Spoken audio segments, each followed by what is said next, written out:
accessibility, I like to always start as a human right, is something that folks should have guaranteed to them. But we know throughout our history, it has not always been provided or prioritized. You know, I often use the example of high top tables in a fast food restaurant. When I walk into a fast food restaurant and there are only high top tables, I think, well, I'm not welcome here, and I'm back out the door. So that's lost revenue, right?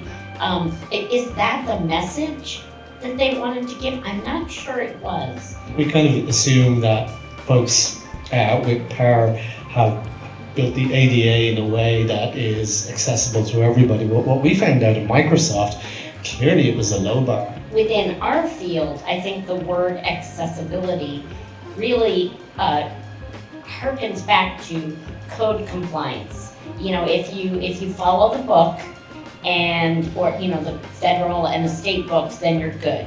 And I think our philosophy is that that's not good enough. 90% of disabilities are invisible.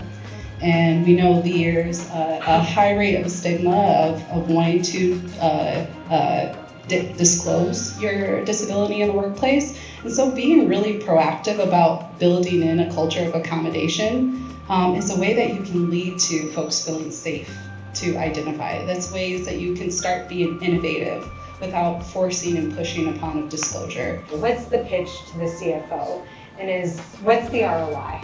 Well, Kathleen, I think it's a little bit hard for a CEO who's sitting across the table from me to say, I don't think we want to support people who are like you. So I kind of have a leg up in that area. So bring Karen to the meeting, number one. So if we can aim for the best facility that we can afford, and I really mean the best facility, then that allows you as an employer to hire anybody that's going to be the right employee for you.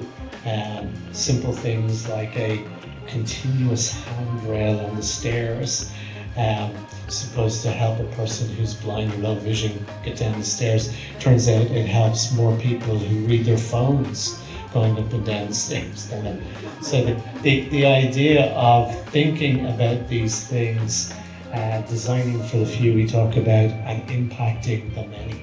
I think accessible, inclusive, universal design is just good design, because you're designing for that range of human. Like, disability is a normal part of our human existence, and so we want to ensure that people can enjoy our spaces. That includes people like me, like everybody here.